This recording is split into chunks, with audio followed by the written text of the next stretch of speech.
یہ کہانی ہے ایک چھوٹی سی پٹی کی جسے دنیا غزہ کے نام سے جانتی ہے۔ ایک ایسی سرزمین جو کبھی زیتون اور کھجوروں کی پہچان رکھتی تھی مگر اب ایک کھلے جیل خانے میں بدل چکی ہے۔ 2007 سے جب سے اسرائیل اور مصر نے غزہ کی ناکہ بندی کی، 20 لاکھ سے زیادہ انسان دنیا سے کٹ گئے۔ خوراک، ادویات، ایندھن، سب پر پابندیاں۔ اندھیروں میں ڈوبی زندگیاں، بھوک اور بیماریوں سے لڑتے بچے اور امید کھوتے خاندان۔ انہیں اندھیروں میں کچھ لوگوں نے روشنی جلانے کی کوشش کی۔ انہوں نے فیصلہ کیا کہ وہ سمندر کے راستے غزہ تک امداد پہنچائیں گے۔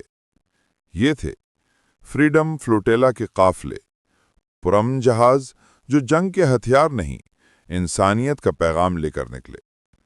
2010 تاریخ کا وہ دن جب ترک امدادی جہاز ماوی مرمرا غزہ کی طرف روانہ ہوا، مگر اسرائیلی کمانڈوز نے بین الاقوامی پانیوں میں حملہ کر دیا۔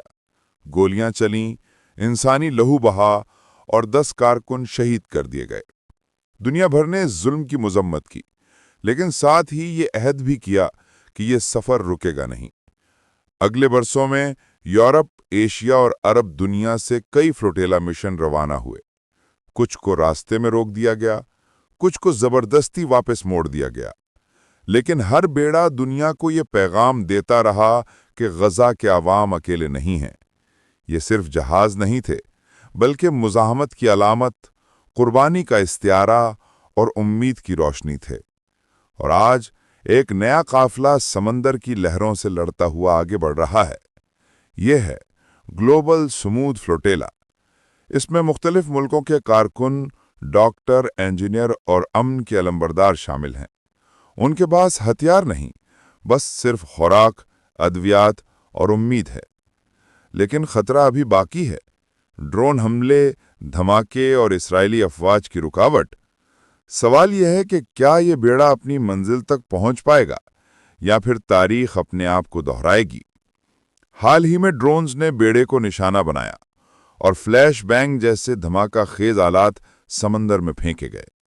اس کے بعد اٹلی اور اسپین نے اپنے جنگی جہاز بیڑے کے ساتھ تعینات کیے تاکہ اس کا تحفظ یقینی بنایا جا سکے۔ یہ ایک غیر معمولی قدم تھا۔ یورپی ممالک نے پہلی دفعہ ایک انسانی ہمدردی مشن کے دفاع کے لیے اپنی بحری طاقت میدان میں اتاری۔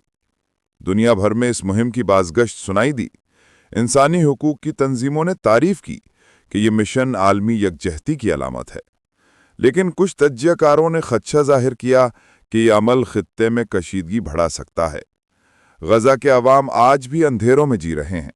بجلی کی شدید قلت، پینے کے صاف پانی کی کمی اور ادویات کی نایابی، یہ وہ بنیادی سہولیات ہیں جن کے بغیر زندگی کا تصور ممکن نہیں۔ ایسے میں ہر امدادی جہاز، ہر بیڑا، ہر فلوٹیلا ان کے لیے امید کی ایک کرن ہے۔ بیڑے کے کارکن اور رضاکار جانتے ہیں کہ یہ سفر آسان نہیں۔